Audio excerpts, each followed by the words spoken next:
Kerennya AHY kasih petua dengan contoh dirinya sendiri agar jangan ditiru, ditulis oleh Widodo SP dari siwar.com.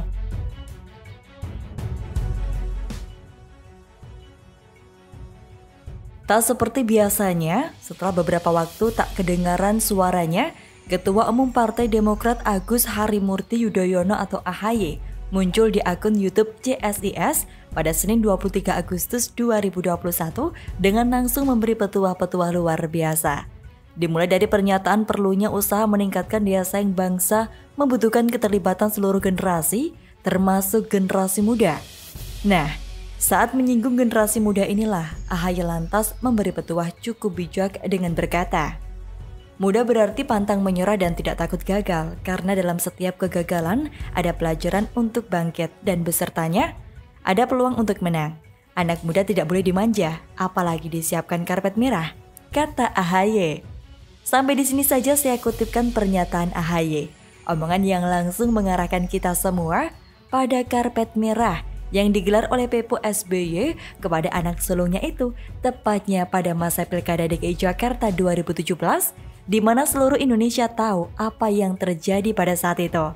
Dimulai dari dipaksanya AHY keluar dari kesatuan sebagai seorang prajurit dengan pangkat dan pengabdian yang belum seberapa, lalu karpet merah coba digelar dengan mengusung anak muda yang masih sangat minim pengalaman di pentas politik Indonesia, itu sebagai calon gubernur DKI Jakarta. Sayangnya, karpet merah itu lantas tak ubahnya menjadi arena bagi remaja yang taunya hanya lari-lari di sana. Tak ada yang bisa ditawarkan secara berarti pada warga Jakarta, sehingga AHY langsung tersingkir pada putaran pertama usai coblosan.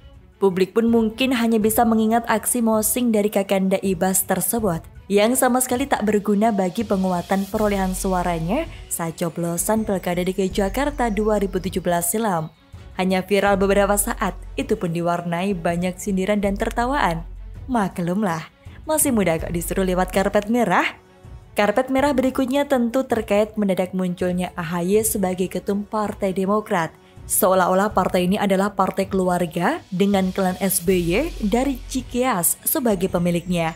Pengalaman AHY yang masih hijau dalam pentas politik Indonesia tadi digubris oleh sang Pepo yang berprinsip pokoknya AHY harus menjadi ketua umum Partai Demokrat. Mungkin nanti jika AHY sudah tidak bisa diandalkan lagi, giliran Ibas yang akan maju, tepatnya dipaksakan untuk maju supaya nama, harkat dan martabat Yudhoyono's family bisa tetap eksis di Partai Demokrat. Namun, bicara soal keluarga SBY ketika bikin pernyataan, gak lengkap rasanya kalau gak ada ungkapan yang terkesan baper di sana. Bapernya AHY pun lantas muncul ketika dia berkata bahwa anak muda itu harusnya perlu bimbingan, nasihat dan pengalaman dari para pemimpin, para senior, dan generasi pendahulunya. Bukan dilecehkan, dibungkam, apalagi dimatikan. Siapa yang membungkam, siapa yang mematikan, tidak jelas. Kan hanya omongan baper. Jadi sebaiknya nggak usah digubris bagian yang ini. Tunggu, kok rasanya masih ada miripnya dengan apa yang terjadi di internal Partai Demokrat ya? Demi memuluskan AHY sebagai ketua umum pada waktu itu, mungkinkah jika dilakukan tanpa membungkam suara-suara kritis yang menghendaki figur lain sebagai ketua umum Partai Demokrat sepeninggal SBY? Akhirnya, kurang lengkap rasanya kalau tidak membahas ucapan yang lebay pada bagian perkataan AHY yang ini. Oleh karena itu, adalah tugas generasi muda hari ini untuk semakin memperkuat daya saing bangsa ini sehingga benar-benar siap digunakan untuk mewujudkan Indonesia Emas 2045. Bagus sih, tapi coba tanyakan bagaimana caranya untuk mewujudkan impian besar pada 2045 itu. Nantikan jawabannya kalau nggak muter-muter tanpa arah, paling jawabannya di permukaan saja yang akan terlontar. Akan tetapi, terlepas dari itu semua, kita tetap perlu memberi apresiasi karena AHY terkesan sudah memberikan pernyataan sekaligus memberikan contoh nyata mengenai nasib anak muda yang terlalu cepat diberi karpet merah akan jadi seperti apa. Khususnya dalam kurun waktu 4 tahunan terakhir, yang rekam jejaknya bisa kita temukan di berbagai pemberitaan online maupun media sosial. Terima kasih Mas AHY, teruslah berkarya meskipun hasilnya bikin baper dan prihatin. Semoga partaimu tidak nyungsep di Pileg 2024 nanti ya. Begitulah kura-kura. TikTok, gugatan AHY ditolak PN Jakarta Pusat terkait KLB Deli Serdang, drama terus bergulir. Ditulis oleh Jo Putra dari siwar.com.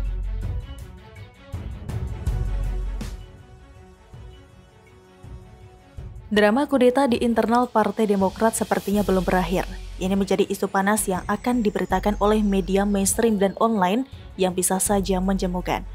Merupakan kabar buruk bagi kubu AHY, di mana Pengadilan Negeri Jakarta Pusat menolak gugatan terkait atas penyelenggaraan Kongres Luar Biasa atau KLB Partai Demokrat kubu Muldoko.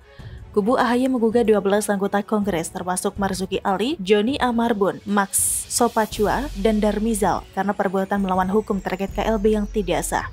Keputusan dari PN Jakarta Pusat akan menjadi kunci kemenangan bagi keabsahan penyelenggaraan KLB yang telah dilakukan oleh kubu Muldoko. Putusan perkara yang dibacakan oleh Ketua Majelis Hakim Haji Saifuddin Zuhri berdasarkan nomor 236-G-2021-PN.PST tidak dapat diterima lantaran AHY sebagai penggugat tidak mempunyai itikat baik untuk menghadiri sidang mediasi. Sepertinya akan menjadi seru pertunjukan sinetron yang dimainkan. Terlebih lagi akan banyak cuitan di media sosial dari kubu AHY yang menjual drama politik untuk sekedar mencari simpati dari publik. Saya menduga saja bahwa Demokrat kubu AHY akan menyalahkan pemerintah karena Muldoko masih duduk sebagai kepala KSP. Pun nama Jokowi akan diseret-seret supaya drama menjadi ramai dan menjadi isu hangat untuk diperbincangkan. Bagi AHY dan anak buahnya, inilah saat yang pas untuk menjual kezaliman agar masyarakat menaruh perhatian bagi partai yang akan tenggelam dengan sendirinya.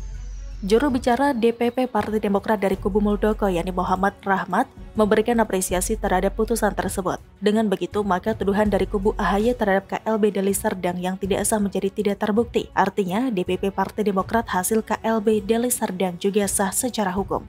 Kubu AHY tidak perlu pula panik dan asal tuduh pengadilan adalah muara tempat penyelesaian persoalan hukum. Karena itu, mari sama-sama kita hargai. Ronde kedua di PT UN juga sudah menunggu, ujar Rahmat.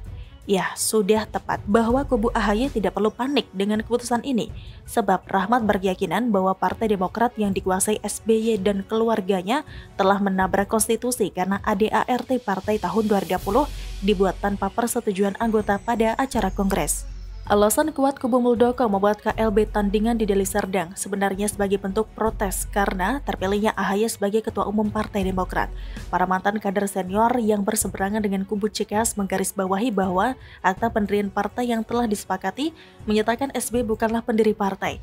Hal inilah menjadikan ADART 2020 dianggap tidak sah karena SBY disebut sebagai pendiri partai, sehingga dirinya bersama anak-anaknya menjadi penguasa partai. Seperti tidak punya muka, SBY yang tidak pernah berkeringat mendirikan Partai Demokrat mengklaim partai biru tersebut adalah benar-benar milik dia beserta keluarganya. Jangan heran, keinginan untuk berkuasa akan tetap dipertahankan dengan menjual putra mahkota supaya dinasti keluarga tetap bersinar. Dengan putusan Majelis Hakim atas penolakan gugatan kubu AHY, Rahmat mengimbau kepada para anggota KLB Deli Serdang untuk menahan diri dan bersabar menunggu perkembangan serta mengawal langkah selanjutnya. Dia tidak menampik bahwa putusan ini sebagai awal kemenangan. Setelah Partai Demokrat kubu AHY, perang selanjutnya dalam melawan Partai Demokrat versi KLB Deli Serdang. Sepertinya masyarakat akan disuguhkan drama kolosal antar kedua kubu. Strategi kedua kubu akan menyajikan tontonan yang seru, namun bagi saya terasa akan membosankan.